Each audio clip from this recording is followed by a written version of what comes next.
Hello friends, कैसे हैं आप सभी। होपफुली आप सभी बहुत अच्छे होंगे। Welcome back to my YouTube channel. ये हमारे इंग्लिश वोकेबलरी की सीरीज़ की ईडियम्स की क्लास नंबर 5 रहने वाली है। लास्ट क्लास में हम 85 तक के ईडियम्स को डिस्कस कर चुके हैं। इसमें हम 86 से स्टार्ट करेंगे। क्लास को स्टार्टिंग से लेकर लास्ट तक देखना। अगर एक बार में याद नहीं हो तो क्लास को दोबारा देख लेना, साथ के साथ नोट करते चलना। हो सके तो स्क्रीनशॉट लेकर बाद में नोट कर लेना, जैसे भी आपको सही लगे। लेकिन ये आपके एग्जाम के लिए मोस्ट इंपॉर्टेंट ईडियम्स हैं जिनको मैं करा रही हूँ। इनसे बाहर कोई भी ईडियम आपको एग्जाम में देखने को नहीं मिलेगा। चलिए अपनी क्लास को कंटिन्यू करते हैं। 86 नंबर का ईडियम है to be under the weather. To be under the weather का मीनिंग होता है कि जैसे हल्का फुल्का बीमार सा फील करना, जो होते हैं ना ढीले ढीले सा फील करना। To be under the weather का मीनिंग होता है to not feel well. Sick, sick का मीनिंग होता है बीमार।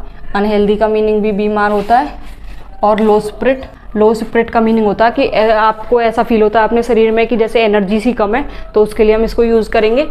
Break the ice, break the ice, break का मतलब होता है तोड़ना। The ice, break the ice का मीनिंग होता है इनिशिएट। इनिशिएट का मतलब होता है शुरू करना। इनिशिएट और स्टार्ट कन्वर्सेशन, कन्वर्सेशन का मीनिंग होता है बातचीत। टू मेक समवन कंफर्टेबल, आप मान लो किसी मीटिंग में और आपके सामने कोई और बैठा हुआ है, तो वो कंफर्टेबल तभी फील करेगा जब आगे से बोलना स्टार्ट करते हो। तो उसके लिए हम यूज़ करते हैं to break the ice. Break the ice, initiate शुरू करना, और स्टार्ट, स्टार्ट का मीनिंग भी यही होता है कन्वर्सेशन, शुरू में बातचीत स्टार्ट करना। टू मेक समवन कंफर्टेबल, सामने वाले को कंफर्टेबल फील कराना।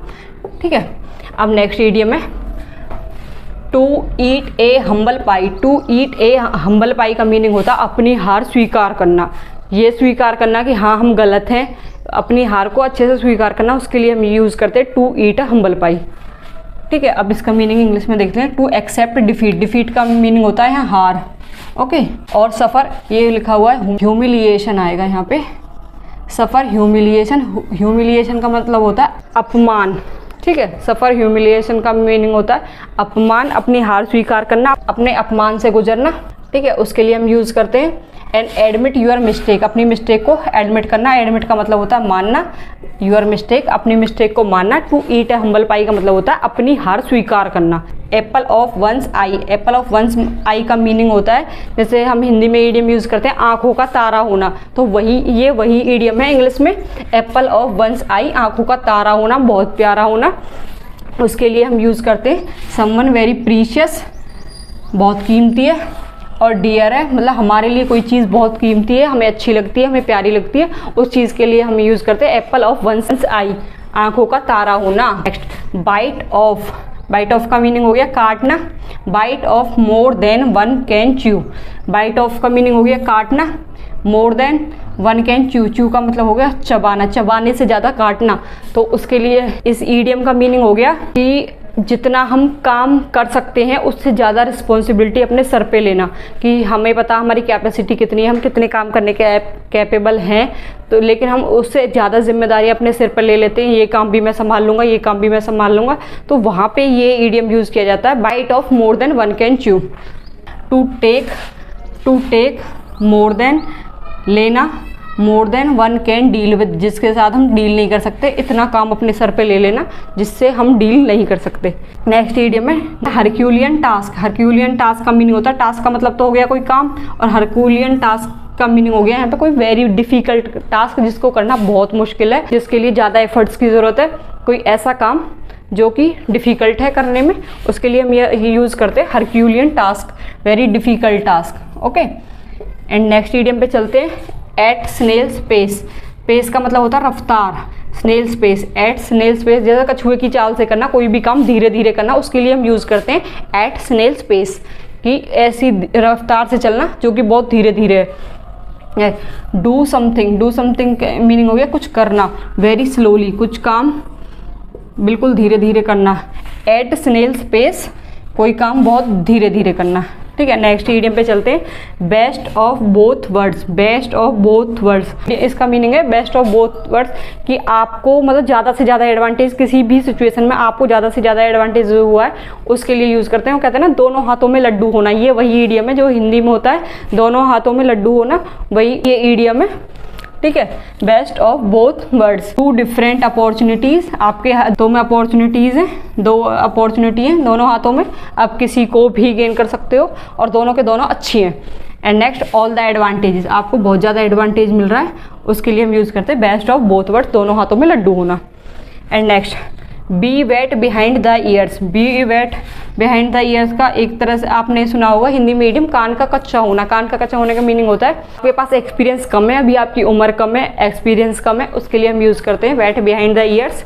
यंग इनएक्सपीरियंस्ड, इनएक्सपीरियंस मतलब अनुभवहीन। Okay, be wet behind the ears का मीनिंग होता है young and inexperienced. Next idiom पे चलते हैं chicken hearted. Chicken hearted, heart का मतलब होता है दिल, किसका? चिकन के जैसा दिल है किसी का, तो वो बहुत कमज़ोर इंसान माना जाता है। इसका मीनिंग होता है टिमिड एंड कोवार्डली। इन दोनों वर्ड्स को भी याद कर लेना क्योंकि ये दोनों वर्ड्स भी कमज़ोर व्यक्ति के लिए यूज़ किए जाते हैं, timid and कोवार्डली। In black and white, in black and white का मीनिंग होता है कि किसी चीज़ को रिटर्न फॉर्म में लेना, किसी चीज़ को रिटर्न फॉर्म में लेना। जैसे कि अगर आप किसी से कोई स्टेटमेंट ले रहे हो और वो आपको बोल के दे रहा है तो आप कहोगे नहीं मुझे ये ब्लैक एंड वाइट में चाहिए। ब्लैक एंड वाइट का मीनिंग होता है कि कोई भी चीज़ लिखित में होना। Okay, in black and white, कोई चीज़ लिखित में होना। In writing. नेक्स्ट इडियम है हमारा बैड ब्लड। बैड ब्लड का मतलब खून खोलना, एक तरह से आपने सुना होगा खून खोलना, तो किसी के लिए बुरा फील करना, किसी के प्रति हमें गुस्सा आना, उसके लिए हम यूज़ करते हैं bad blood. Bad blood, enmity, इस वर्ड को भी याद कर लेना वोकैबुलरी में। एनमिटी का मतलब होता है दुश्मनी, किसी से दुश्मनी होना। इल फीलिंग, किसी के लिए हमें बुरा फील करना। एंग्री फीलिंग, किसी के प्रति हमें गुस्सा आना, उसके लिए हम यूज़ करते हैं बैड ब्लड। बैड ब्लड का मीनिंग होता है एंग्री फीलिंग, किसी के लिए, किसी के प्रति हमारे मन में द्वेष होना, दुश्मनी होना, उसके लिए हम यूज़ करते हैं बैड ब्लड। नेक्स्ट इडियम पे चलते हैं grease the palm. Grease the palm, palm का मीनिंग होता है हथेली। ग्रीस द पाल्म का मीनिंग होता है रिश्वत लेना। ब्राइब, इस वर्ड को भी याद कर लेना, इसका मीनिंग होता है, ब्राइब का मीनिंग होता है रिश्वत लेना। फेयर वेदर फ्रेंड, फेयर का मतलब होता है अच्छा, वेदर फ्रेंड जो कि अच्छे मौसम में आपके साथ है। कोई ऐसा फ्रेंड जो सिर्फ आपके अच्छे समय में आपके साथ है, उसके लिए हम यूज़ करते हैं fair weather friend. Fair weather friend का मतलब जो अच्छे मौसम में हमारे साथ है, उसके लिए यूज़ करते हैं हम fair weather friend. A friend who desert, desert मैंने आपको शायद लास्ट क्लास में भी डिस्कस किया था। डेजर्ट का मतलब होता है छोड़ना। यू इन डिफ़िकल्टीज, आपको डिफ़िकल्ट टाइम में जो छोड़ देता है, उसके लिए हम यूज़ करते हैं fair weather friend. Support in good time, जो आपको सिर्फ गुड टाइम में सपोर्ट करता है। एक ऐसा अनरिलायबल फ्रेंड जो आपको सिर्फ आपके अच्छे समय में काम आता है, लेकिन जब आप डिफ़िकल्टी में होते हो उस टाइम आपको छोड़ देता है, उसके लिए हम यूज़ करते हैं fair weather friend. In high spirits, in high spirits का मतलब होता है उत्साह में होना। इन हाई स्पिरिट्स का मीनिंग होता है उत्साह में होना। Full of joy, enthusiasm, joy और इंथुजियाज्म, इंथुजियाज्म का मीनिंग होता है उत्साह से भरा होना, जॉय और उत्साह से भरा होना। होपफुल होना, उम्मीदों से भरे होना, और जॉयफुल, आनंद में होना, उसके लिए हम यूज़ करते हैं इन हाई स्पिरिट्स। ये एक पॉजिटिव इडियम है, in high spirits, full of joy and enthusiasm. अब नेक्स्ट इडियम पे आते हैं हम hand in gloves. Hand in gloves का मीनिंग होता है कि आपका हैंड किसी के ग्लव में है, तो इसका मीनिंग ये है कि आप उसके साथ अच्छे रिलेशन में हो, कि आप वो जैसा भी काम कर रहा है, कोई गलत काम कर रहा है, लेकिन आप उसको एसोसिएट कर रहे हो, उसका साथ दे रहे हो किसी भी गलत काम में, तो उसके लिए हम यूज़ करते हैं हैंड इन ग्लव। पार्टनरशिप में हो कोई भी गलत काम करने के, कोई सामने वाला गलत काम कर रहा है और उसका आप साथ दे रहे हो, तो उसके लिए यूज़ करते हैं hand in glove.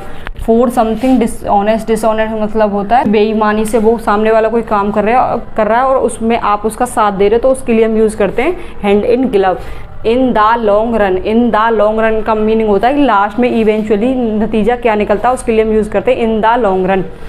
In the long run, eventually and ultimately, दोनों का मीनिंग होता है अंततः या फिर आखिरकार, मतलब जो रिजल्ट लास्ट में निकलता है। चलिए नेक्स्ट इडियम पे चलते हैं ins and outs. Ins and outs मतलब इन्स क्या आ रहा है, क्या जा रहा है, आपको पूरी डिटेल है इस चीज़ की, तो इस इडियम का मीनिंग होता है फुल डिटेल्स होना। इन्स एंड आउट्स, आपको इन्स एंड आउट्स के बारे में पता है तो किसी भी सिचुएशन के आपके पास पूरी डिटेल है, उसके लिए हम यूज़ करते हैं ins and out. Put one's food down, put one's food down का मीनिंग होता है किसी चीज़ का सीधे सीधे इनकार कर देना कि हाँ मैं इस चीज़ में आपके सपोर्ट में नहीं हूँ, उसके लिए हम यूज़ करते हैं put one's food down. Refuse very firmly to do something, refuse का मतलब होता है मना करना, कोई भी काम, जैसे आपको किसी ने कोई काम करने के लिए बोला और आपने बिल्कुल मना कर दिया, सीधे सीधे मना कर दिया कि मैं ये काम नहीं करूँगा, वो कहते हैं डंके की चोट पर मना करना, उसके लिए हम यूज़ करते हैं put one's foot down. Strong decision लेना किसी काम के लिए मना करने के लिए। Refuse very firmly to do something not to yield, किसी के सामने झुकना नहीं, जो काम नहीं करना तो नहीं करना, उसके लिए यूज़ करते हैं हम पुट वंस फुट डाउन, डंके की चोट पर मना करना। Next, to be on cloud 9, जैसे हिंदी में एक ईडियम होता है 7वें आसमान पर होना, ये वही ईडियम है इंग्लिश में to be on cloud 9। Cloud 9 का मीनिंग हो गया 7वें आसमान पर होना। टू बी एक्सट्रीमली हैप्पी, बहुत ज़्यादा खुश होना, उसके लिए हम यूज़ करते हैं to be on cloud 9। To get into hot water, to get into hot water का मीनिंग होता है किसी भी समस्या में पड़ जाना, उसके लिए हम यूज़ करते हैं to get into hot water.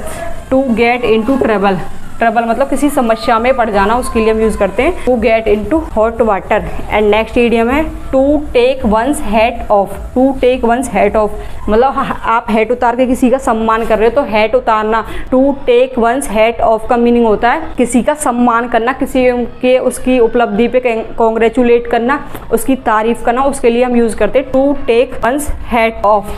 To admire, किसी को तारीफ करना, एंड कॉन्ग्रेचुलेट समवन, किसी को कॉन्ग्रेचुलेट करना, उसकी तारीफ करना, उसका सम्मान करना, उसके लिए हम यूज़ करते हैं to take one's hat off. A chip off the old block, a chip off the old block, ये वह ओल्ड ब्लॉक की चिप है, ओल्ड ब्लॉक की चिप है, इसका मतलब है कोई चीज़ आप ब्लॉक में, तो आप ब्लॉक में से आप एक चिप निकाल लेते हो तो सिमिलर तो वो ब्लॉक की ही रहेगी, ब्लॉक के जैसी ही दिखेगी, तो इस ईडियम का यूज़ किया जाता है रिसेंबलिंग पेरेंट्स, जो बच्चा अपने माँ बाप के जैसा दिखता है, जैसे कहते हैं ना ये लड़का तो बिल्कुल अपने बाप पे गया, तो जैसा बाप ऐसा बेटा, उसके लिए हम यूज़ करते हैं a chip off the old block. Resembling parents, parents के जैसा दिखना, और रिमाइंड देम ऑफ फादर, की वो किसी बच्चे को देखकर उसके पिता की याद आ जाती है तो उसको मतलब उसके लिए हम यूज़ करते हैं chip off the old block, कि जैसा बाप वैसा बेटा।